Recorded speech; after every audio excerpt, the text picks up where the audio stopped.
Famille, justice, enfance. Bonjour et bienvenue sur Famille, Justice, Enfance numéro 139 sur RLP, avec aujourd'hui la seconde partie d'un entretien avec Madame Karine Ségard, auteure d'ouvrages sur la psychogénéalogie, et avec qui nous discuterons aujourd'hui dans cette seconde partie de neurosciences, de sciences humaines, d'inné, d'acquis, de génétique. Puis nous regarderons en face les violences dans les familles, nous discuterons sur la famille, l'histoire de la famille, ses évolutions, les familles modernes et contemporaines dans toute leur diversité. Et enfin, nous discuterons de comment intervenir et traiter les violences familiales et l'importance de la guidance parentale. Ne bougez pas, on y va, c'est tout de suite après ça. RLP. Radio libre en Périgord. Famille, justice, enfance. Karine Ségard aujourd'hui avec la psychogénéalogie appliquée en domaine des violences intrafamiliales. Nous avons parlé sur cette antenne il y a quelques mois avec Joël Monzi, un docteur en neurosciences québécois, canadien, qui travaillait aussi sur l'épigénétique, qui nous expliquait que la science avait démontré que le génome humain évoluait durant son existence et que nous transmettions certains de nos traumatismes à nos descendants, que nous étions donc tous, en tant qu'individus, issus de nos ancêtres durant une très très grande lignée avec ce qui les avait aidés à surmonter leurs traumas et les traumas qu'ils pouvaient avoir. Donc ça, la science a établi qu'il pouvait y avoir une transmission dans la descendance des expériences de vie ou des symptômes ou de certains effets de ces expériences de vie. Est-ce que la psychogénéalogie ne rejoindrait pas un petit peu cette sphère aussi de la science ? Alors, je vais faire une réponse très mesurée et la plus honnête possible. Il faut bien voir, si on prend du recul, que toutes les sciences humaines, donc qui s'intéressent à l'homme, qui au départ étaient un peu séparées, se rejoignent pas à pas. D'accord. Et qu'on a intérêt, on a intérêt à travailler tous ensemble et en complémentarité. Après, on a chacun nos spécialités, mais on a intérêt à travailler tous ensemble. Moi, je suis pas dans la bataille d'école, vous savez, je ne suis pas du tout dans ce genre de choses. Je pense que moi, je suis dans la position de ce qu'on appelle institutionnelle, c'est-à-dire que face à un patient, on se doit, il est prioritaire d'utiliser toutes les approches possibles pour essayer de faire en sorte qu'il jaillisse et qu'il retrouve sa santé et sa liberté. Bien sûr. Donc je ne suis dans aucune bataille d'école. Et souvent, parfois, quand on travaille en pratique institutionnelle à l'hôpital, on s'y colle à plusieurs avec différentes approches. Parfois, on dit, tiens, ça a marché. Et parfois, on dit, c'est la boîte noire. Quelle est l'approche qui a marché? On ne sait pas. Mais ça a marché. Et on y va. Vous voyez? Et moi, je suis pour ce type d'approche parce que vraiment, il y a des urgences quand on est sur des pathologies lourdes chez des gens jeunes. Parce qu'on a le droit de vivre, on a le droit de s'en sortir. Donc, faut y aller. Vous voyez ce que je veux dire? Bien sûr. Alors moi, je ne suis pas une spécialiste des neurosciences, mais j'ai quand même une autre formation avant d'être psychosociologue. J'ai une formation médicale, pas de médecin, mais de dentiste, peu importe. Donc j'ai quand même une base de formation en médecine. Moi, je suis très scientifique. Je suis absolument scientifique, c'est-à-dire que je pense qu'il faut être très carré. Moi, je suis pour la méthode expérimentale, je suis pour les groupes aveugles. On essaye un truc et puis on essaye un autre produit, on voit si ça marche ou pas. Il n'y a que comme ça qu'on avance, en clinique sérieuse. Donc, je suis absolument ouverte à tout ce qu'on trouve en neurologie. Alors après, c'est toujours pareil, il y a le meilleur et le pire. En neurologie, on trouve le meilleur avec des découvertes très très très intéressantes pour demain dans les neurotransmetteurs. Ça, c'est capital, les nouvelles molécules qu'on va trouver, mais ça va soulager toute une catégorie de gens, notamment les vrais dépressifs qui naissent comme ça, et les pauvres, c'est comme des diabétiques, c'est pas de leur faute. Vous voyez ce que je veux dire? Moi, le jour où on trouvera la bonne molécule, ça sera absolument génial, etc., etc. Maintenant, je refuse d'avancer sur le terrain des gens qui disent qu'on peut asseoir des comportements très élaborés, voire des comportements de groupe, des comportements sociaux sur de la neurologie. Ça, là, on aborde un sujet qui pour moi est dangereux et qui est proche de la manipulation. Il n'est absolument pas possible que biologiquement ou génétiquement, on puisse codifier des comportements personnels élaborés ou des comportements sociaux de groupe. Il y a eu des courants comme ça qui s'y sont essayés, ils sont très décriés et très dangereux. Parce que vous imaginez la dérive, ça veut dire que demain, on pourra manipuler, entre guillemets, la biologie et le génome des individus pour obtenir des groupes sociaux comme l'on veut. Et de toute façon, ça n'est pas possible. Oui, enfin là, vous critiquez les effets possibles. Et là, les travaux le montrent. Oui. Et là, les travaux le montrent, puisqu'on a essayé, les travaux le montrent, et on a beaucoup travaillé, vous savez, sur la notion de résistance. Je comprends, mais là, c'est pas parce qu'un thème peut être mal utilisé que, fondamentalement, scientifiquement, il est faux. Méfiez-vous, dans la science, il faut faire très attention aux sources et aux publications. D'accord. Et au biais surtout. Il y a parfois des chercheurs qui sont très honnêtes, mais il y a eu un biais dans leur recherche. Donc vous savez, c'est passionnant le domaine des sciences humaines. Moi je suis une chercheuse, donc ça me passionne de voir qu'à un moment donné, on s'est fourvoyé parce qu'on a posé un biais dans la recherche, et puis 10 ans plus tard, on a posé les choses autrement, et hop, on s'est aperçu qu'on a fait un biais, donc on fait marche arrière, on repart, et c'est normal. Hein. Parce qu'on y met de la morale, on sort de la science. C'est la méthode de recherche. Si on se trompe, on est honnête, on repart, on fait notre hypothèse et on reteste, etc., etc. Pour moi, c'est banal.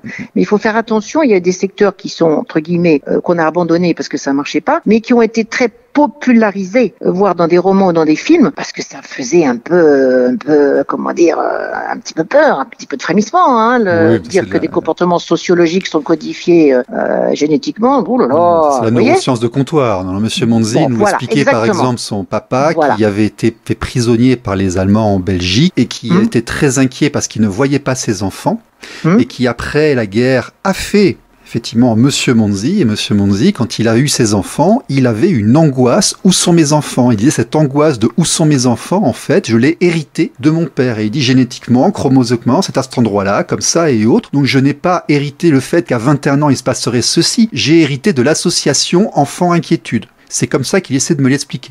Moi, je partage pas cette opinion, monsieur. D'accord. Mais je la partage pas, parce que scientifiquement, je me tiens au courant, elle ne tient pas. D'accord, ok. Bon, bah, très bien. Hein? D'accord. On peut, parce que le problème, si vous avez de l'angoisse, il est il est double. Il y a forcément un terrain. Et quand on observe les nourrissons, on fait des observations très très fines dès la naissance pour voir la capacité du nourrisson à être, comment dirais-je, on va dire cool ou pas cool. Vous voyez ce que je veux dire? Donc il y a des différences effectivement dès le départ. D'accord? Après, on peut être plus ou moins inquiet ou plus ou moins angoissé. C'est deux choses différentes. Hein. L'angoisse, c'est une peur mais je ne sais pas de quoi j'ai peur. Hein. Donc on va dire avoir l'angoisse pour ses enfants, je comprends pas ce mot. L'angoisse, on ne sait pas de quoi on a peur, monsieur. La crise d'angoisse, on est plaqué au sol, ça peut durer des heures, on ne sait pas de quoi on a peur. Ça, c'est l'angoisse. La peur, on sait de quoi on a peur. On a peur d'un chien, on a peur que les enfants se fassent du mal, on a peur de quelque chose. D'accord? Donc la peur, c'est toujours un comportement appris socialement. Bon, attention, je vais pas avoir un vocabulaire approximatif. Hein. Je répète ce qu'on m'a dit il y a un an et demi. Il est possible que je sois approximatif dans son explication. L'angoisse, il peut y avoir un substitut dès le départ où on est plus ou moins angoissé, mais qui peut toujours être corrigé par le milieu ambiant, l'éducation, etc.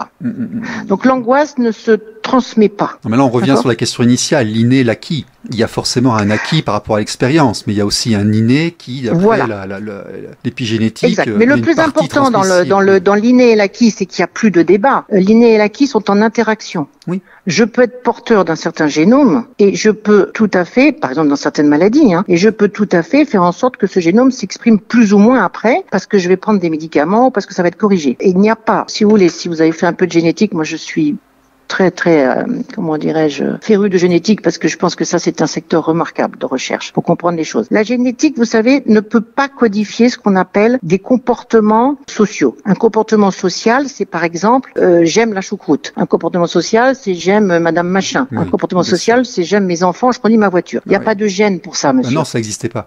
D'accord? Bien sûr. Hein? Les gènes, c'est vraiment des choses très petites, codifiées pour des choses très petites. Donc, si on prend l'exemple, moi je donne toujours l'exemple de Mowgli. Mowgli, quand il est élevé par des lions, il est comme un lion. Mowgli élevé par des singes, il se comporte comme un singe. Mowgli élevé par des ours, et il est comme les ours, il parle comme les ours. Hein. Les études sur les enfants sauvages le montrent, etc., etc. Vous voyez ce que je veux dire?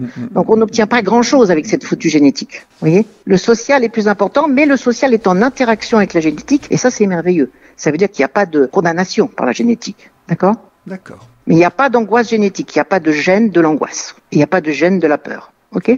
Mais il y a des soubassements biologiques qui font que vous avez des neurotransmetteurs dans votre cerveau plus ou moins rapides, plus ou moins lents, etc., etc., qui font que vous êtes plus ou moins cool. Mais bon, c'est un petit démarrage de rien du tout. Par l'éducation, on arrange beaucoup de choses, d'accord? D'accord. RLP. Radio libre en Périgord. Famille, justice, enfance.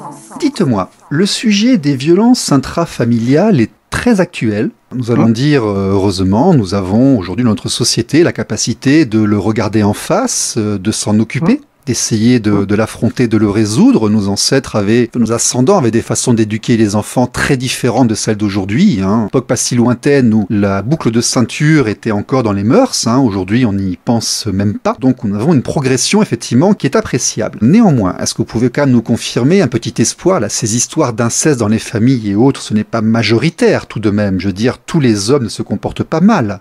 Eh bien, écoutez, monsieur, il y en a beaucoup plus que vous ne pensez. Mince. Regardez les statistiques des recherches, c'est absolument terrible, monsieur. C'est absolument terrible. Je le répète, il y a beaucoup plus de violence dans les familles que dans la vie civile. Vous avez des sources et des chiffres pour cela? Parce que nous avons eu des gens ici qui nous disaient que les cas d'inceste étaient quand même extrêmement minoritaires dans les familles. Je ne dis pas qu'ils ne sont pas graves, je n'en diminue pas la conséquence ou la violence ou la transgression, si vous voulez. Je dis juste que, est-ce qu'il n'y a pas un présupposé qui tendrait à dire que l'homme aujourd'hui est forcément générateur de violence?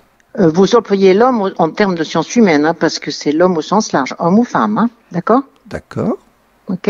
Donc déjà, il faut l'employer comme ça. Mais il faut bien voir que quand je vous ai dit que le paradigme de la violence, c'est l'inceste, c'est le paradigme, qu'il y a l'inceste et il y a toutes les formes dérivées, etc., qui ne passent pas forcément par ce qu'on appelle l'inceste, à proprement parler. Bon, toutes ces formes de violence du majeur sur le mineur donnent toujours les mêmes symptômes, les mêmes catégories de symptômes. Donc à l'heure actuelle, on a une loi très forte et moi je suis pour la garder. Il y a un grand débat juridique là-dessus. Il faut garder cette loi très forte qui sanctionne toute violence sur mineur faite de la part d'un majeur, où que ce soit. Parce que ces violences, elles sont pas forcément de type inceste, mais elles peuvent être de tout autre type. Et quand je parle des violences en général, dont l'inceste. Et ces violences en général, je le répète, monsieur, elles sont bien plus fortes en quantité statistique dans les familles que dans la vie civile, que dans la vie de tous les jours. D'accord ?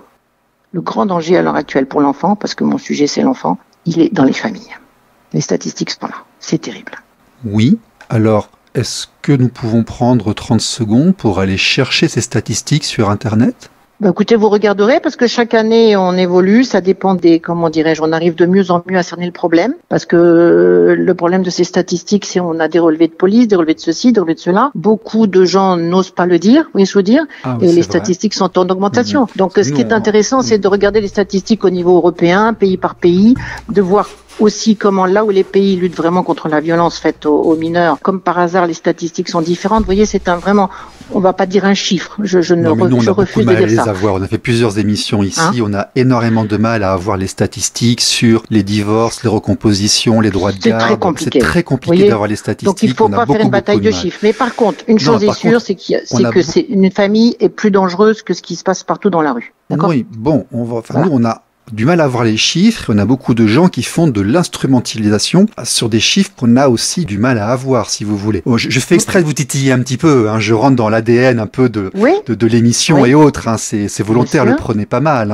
Mais nous, on se pose quelque part historiquement dans cette espèce de rêve d'égalité parentale, d'avoir la place du père dans la famille d'aujourd'hui qui peut-être, comme disait Madame Castelin-Meunier, en retour à ce qui se passait au Moyen-Âge, c'est la révolution industrielle qui a fait les séparations de rôles de manière si stéréotypée et autres. Et on pourra avoir parlé à beaucoup de gens qui sont exclus de l'accès à l'éducation de leurs enfants, on a parfois l'impression qu'il y a un présupposé. Et donc notre grand rêve d'égalité, en fait, est-ce qu'il n'est pas remis en cause par des gens qui partent du principe que la famille est dangereuse, qu'il faut détruire la famille, qu'il faut séparer les gens, que notre société produit aujourd'hui des familles monoparentales féminines de manière majoritaire et des gens qui sont isolés avec tout ce que cela comporte et autres. Y a-t-il pas une solution pour gérer ces problèmes de violence familiale sans forcément détruire la famille et montrer les hommes du doigt? Alors là, je sens que vous êtes sur un sujet qui peut-être vous est personnel. Alors, si on prend les choses, monsieur, du point de vue sociologique, parce que c'est ça qui est intéressant comme éclairage. Je vous en prie. Il faut voir une chose très simple, du point de vue sociologique, parce que l'étude de la famille, c'est passionnant. Il faut bien voir que l'être humain est le mammifère qui met le plus de temps à devenir adulte. Parmi toutes les espèces de mammifères, d'accord ? Donc, pas mal d'adultes pour le protéger jusqu'à ce qu'il soit adulte. Bon, quand on regarde les organisations familiales, faites, je vais un peu parler simplement et de façon rigolote. Si on regarde depuis Cro-Magnon un peu et dans toutes les cultures, quels sont les différents types d'organisations familiales, c'est toujours un certain groupe, c'est passionnant, lisez des choses là-dessus, c'est passionnant. c'est toujours un groupe d'individus majeurs qui prennent soin de l'enfant. C'est pas forcément le père ou la mère, d'un point de vue biologique. Ça peut être parfois dans certaines cultures un oncle, une tante. Ça peut être plusieurs adultes. Ah, mais il y a des phénomènes culturels. Moi, j'ai vécu en Asie. Très souvent, c'est la grand-mère qui éduque les enfants parce que la mère va au travail. Donc, c'est pas la même structure que chez nous. Les structures familiales méditerranéennes ne sont pas les mêmes que l'africaine subsaharienne ou que celle d'Europe du Nord. Ça, je suis d'accord avec vous. Ça, pour ça, on est totalement d'accord. On est d'accord. Bon. Ce que je veux dire, c'est que la notion de famille, papa, maman, l'enfant, c'est un truc très moderne. D'accord ? Que ce type d'organisation, on croit qu'il existe depuis Cro-Magnon. C'est faux. Dans toutes les cultures, ce qui est toujours intéressant, c'est de voir quel est l'invariant. L'invariant, le dénominateur commun, c'est comme ça qu'on travaille en sciences humaines, en anthropologie, en sociologie, pour comprendre les groupes, donc les groupes familiaux. L'invariant, c'est toujours quels sont les adultes les plus à même de protéger cet enfant tout petit jusqu'à ce qu'il devienne adulte. Et c'est ça qui est intéressant. Donc, aujourd'hui, moi je me pose la question, pour moi la famille nucléaire, comme on l'appelle père, mère, enfant, n'est pas forcément la famille idéale en 2023 pour prendre soin de l'enfant. D'accord. Vous êtes sur une position occidentale moderne. D'accord. Je suis sur une position que, et vous l'avez déjà souligné, il y a beaucoup de familles monoparentales. Donc il y a un truc qui cloche. D'accord ? Par ailleurs, souvent, le problème, c'est que dans nos sociétés occidentales, on considère que l'enfant est un droit. On considère qu'on a droit à l'enfant. Moi, je ne reconnais pas cette chose-là. Je considère que les adultes ont un devoir et une obligation vis-à-vis de l'enfant et qu'on doit les sanctionner s'ils ne les remplissent pas. Et parfois, on peut monter des familles où il y a parfois des familles où il y a un père et une mère, qui fonctionnent très bien et c'est parfait. Mais parfois, ça peut dysfonctionner et on peut trouver quand même des solutions pour que ça continue à fonctionner. Vous voyez ce que je veux dire ? L'essentiel, c'est de trouver les bons adultes autour de l'enfant.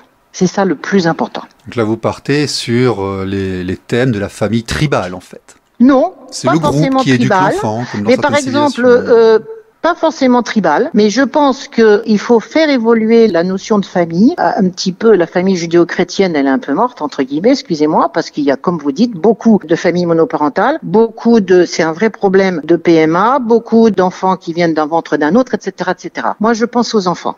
Qu'est-ce qu'on fait de ces enfants qui peuvent avoir des origines, des enfants adoptés, etc. J'ai beaucoup travaillé aussi sur l'adoption. Donc, vous voyez, qu'est-ce qu'on fait de tous ces enfants ? Ils n'ont rien demandé. Ils arrivent sur Terre, ils sont innocents. Parfois, ils ont des origines très complexes. Et parfois, des drôles de familles. Donc, pour moi, la priorité, c'est qu'est-ce qui fait qu'on peut protéger l'enfant, faire en sorte de lui donner un espace de garantie où on le laisse grandir et trouver sa liberté. Mais certains vont vous dire que militer pour la protection de la famille est une façon de protéger l'enfant. Hein. C'est quelque chose qu'on peut entendre.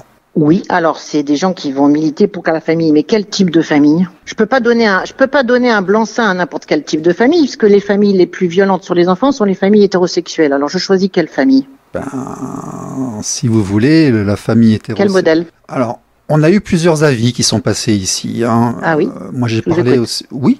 Tout à fait. On a interviewé des gens, des enfants arc-en-ciel, de la modernité, des LGBT, parce qu'il y a une convergence qui se place, si vous voulez, dans les séparations conflictuelles de famille avec enfants. Dans la famille moderne est aussi homosexuelle, si vous voulez. Tout à fait. Donc, la façon de garantir l'égalité des droits, l'autorité parentale, les droits parentaux, la primauté biologique, dans sa modernité et autres, si vous voulez, c'est aussi une façon de protéger l'enfant.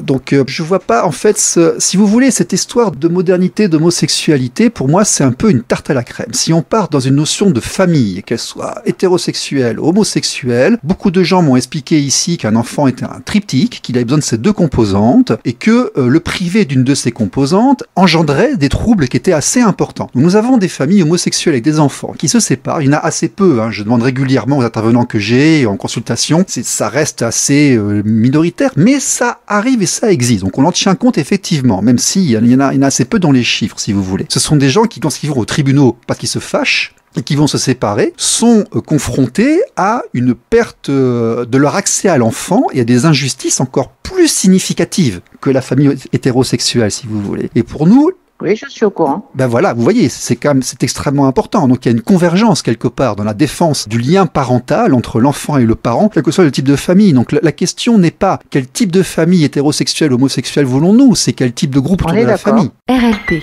Radio libre en Périgord. Famille, justice, enfance. Bon, après, de manière historique, la modernité qu'on l'appelle aujourd'hui est extrêmement récente. La quoi vous dites là? La modernité et l'apparition de la famille homosexuelle en Occident est extrêmement récente. On va se placer en Occident, Oui. parce qu'on a dit c'est quand même un petit peu différent. Madame Castelin-Meunier nous dit que le stéréotype qui est arrivé au... Madame Castelin-Meunier, je ne sais pas si vous la connaissez, enseignante au CNRS, la loi de 2002 de Ségolène Royal et autres. C'est quelqu'un de très, très intéressante. Hein, il nous a fait l'honneur de nous parler ici durant un certain temps, il y a quelques temps. Nous explique en fait que le patriarcat, lui, s'est fondé à la révolution industrielle et que cette séparation très stéréotypée des genres, surtout dans les hautes familles, et non pas dans le petit peuple, mais dans les familles un peu plus aisées, qui étaient beaucoup plus stéréotypées que les autres, en fait, est extrêmement récente. Mais ça ne veut pas dire que les enfants du Moyen-Âge étaient en permanence agressés par leurs parents au sein du peuple, si vous voulez. Donc, mais je réponds à votre question, est-ce que la famille, quelque part, détruire la famille, n'est-ce pas détruire quelque part la protection de l'enfant? Et séparer l'enfant de ses parents, n'est-ce pas quelque part le mettre aussi un petit peu en danger, quel que soit le type de parent? Je comprends mal votre question. Ce qu'on évoque, c'est le fait que l'enfant est un mammifère qui met beaucoup de temps à grandir et qu'il faut que des adultes responsables qui doivent remplir leurs devoirs et leurs obligations remplissent parfaitement leur rôle. Après, moi, que ce rôle parental soit rempli par différents types de personnes, ça pose aucun problème pour des gens comme moi qui travaillent le trauma. Du moment que ces personnes sont responsables, ils font leurs devoirs et leurs obligations. Et ça peut être plusieurs personnes, ça peut être 2 personnes, c'est pas un problème. L'organisation familiale doit être très souple.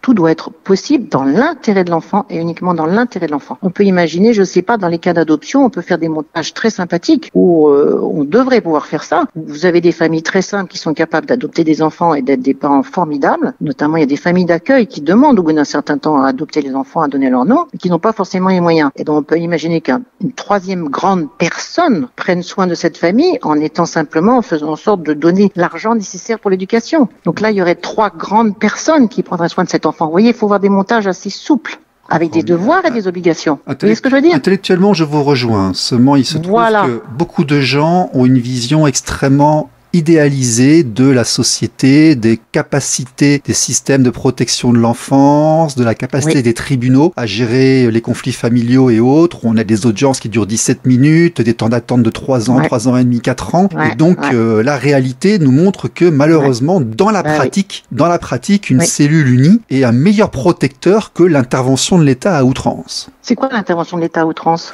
L'intervention de l'État à outrance. Votre voisine dit qu'elle vous a vu un jour traîner votre enfant par terre par les cheveux et vous avez 2 personnes qui viennent vous voir durant 1 heure et puis après 3 gendarmes qui débarquent et puis qui prennent l'enfant pour le protéger au cas où. Ça dure 2 ans et demi à 3 ans d'enquête et durant 2 ans et demi à 3 ans d'enquête, l'enfant est dans des foyers avec des travailleurs sociaux. C'est un exemple. Hein, c'est un exemple. Hein. Oui, c'est un exemple. Et là, si vous voulez que ce soit vrai ou que ce soit pas vrai, que ce soit vrai ou que ce soit pas vrai, si vous voulez, les gens qui interviennent, n'ont pas les capacités financières, fonctionnelles, structurelles, même de formation pour intervenir correctement. Et nous avons des dégâts qui sont provoqués aussi. Nous avons les effets de bord des interventions qui existent. Je vois ce que vous voulez dire. Il y a un courant très intéressant, parce que ça, c'est un courant moderne de la psychosociologie qu'on travaille beaucoup. Et ça va aller dans votre sens, et moi je suis, très favorable à ce genre de choses. Les travaux montrent, et ça c'est très important, que quand un enfant est né dans une famille malveillante, d'accord. On a fait un gros ratage dans les années 60, c'est-à-dire on s'est dit, on va résoudre le problème, la famille est malveillante, la famille va être caricaturale, est alcoolique et frappe l'enfant du matin au soir, on va le mettre dans une famille d'accueil et tout va bien se passer. Non, ça se passe de plus en plus mal.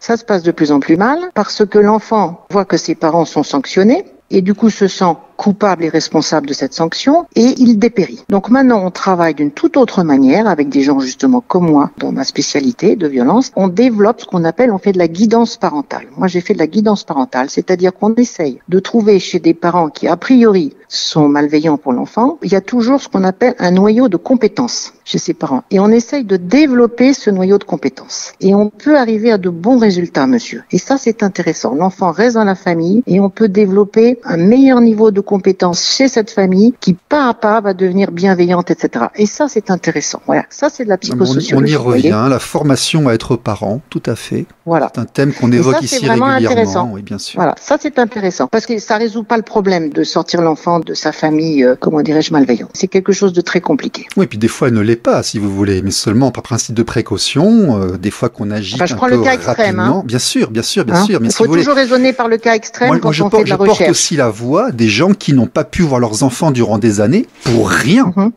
Parce que ce sont des gens qui existent, ce sont des situations qui existent. Et les enfants, après, ils ont des problèmes. Et puis, les adultes aussi ont des problèmes. Et malheureusement, ça existe également. Ce qui n'excuse absolument pas toutes les horreurs qui sont réelles. Hein. Comprenons-nous bien. C'est pas de ça dont je parle du tout.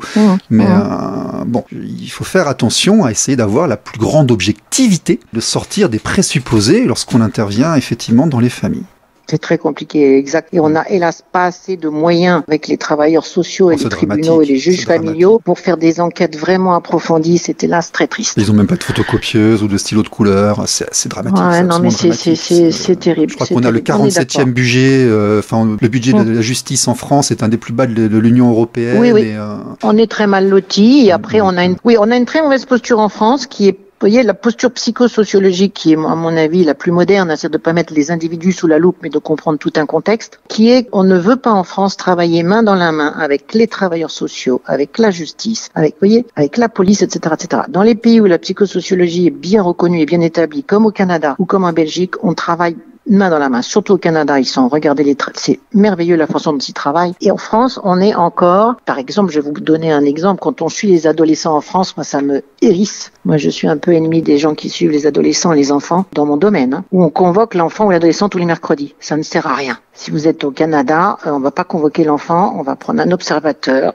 et un infiltré, si j'ose dire, qui va jouer avec l'enfant dans la famille un certain temps. On va faire une observation in situ. Et là, on va comprendre pourquoi l'enfant, ça se passe mal, pourquoi il a des problèmes. Parce que souvent, quand un enfant a des problèmes, vous savez, de petite enfance, c'est pas lui le problème, c'est la famille. Vous voyez ce que je veux dire?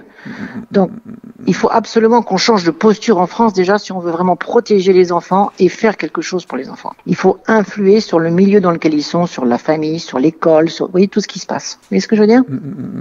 C'est une autre posture de travail. De même comme au Canada, ils sont très très forts sur le suicide. C'est les seuls qui ont des récidives de suicide vraiment à des chiffres vraiment chouettes. Pourquoi? Parce qu'en France, si un adolescent se suicide, on va le convoquer tous les mercredis. On s'en fout. C'est pas comme ça qu'il faut travailler. Quand un adolescent fait une tentative de suicide, on bouge pas.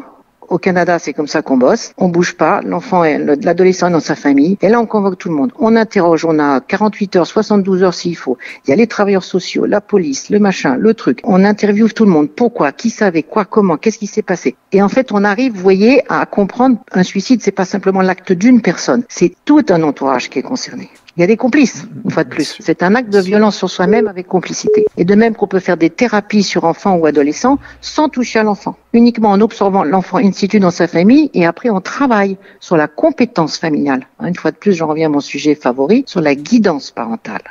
Alors un enfant qui avait des problèmes à l'école, il n'en aura plus. Un peu de guidance parentale et on y arrive. Vous voyez ? D'accord. Au lieu de le mettre tous les mercredis chez un psychologue pour enfants. Je me méfie, mais vous le gardez pour vous, des psychologues pour enfants et de tous les métiers qui s'occupent de l'enfance. Ça restera entre nous, ça ne passera qu'à l'antenne et sur YouTube. Tout à fait. Ben oui. Donc Madame Ségard, Karine Ségard. Des adultes et qui disent on va protéger les enfants. Voilà. RLP. Radio libre en Périgord. Famille, justice, enfance. Karine Ségard, Madame Ségard, est-ce que vous avez une actualité, un projet d'un nouveau livre ? Non, je n'ai pas de projet de nouveau livre parce que je suis arrivée à un certain âge. Donc, je n'ai pas de projet de nouveau livre. Je laisse la place aux jeunes. D'accord. C'est très important de laisser la place parce que je pense que les jeunes sont très compétents et font de la recherche et le monde continue à avancer. Et vous continuez d'exercer, de recevoir et de pratiquer ? À titre strictement bénévole maintenant, monsieur. D'accord. Et engagé. D'accord. Pour laisser la place aux jeunes. Là, je comprends. Très bien. Madame, merci de nous avoir consacré cette heure de discussion. Merci beaucoup à vous. Merci à vous. L'échange était fructueux et intéressant. Merci beaucoup d'être venu et à bientôt. Au revoir, madame. Avec plaisir.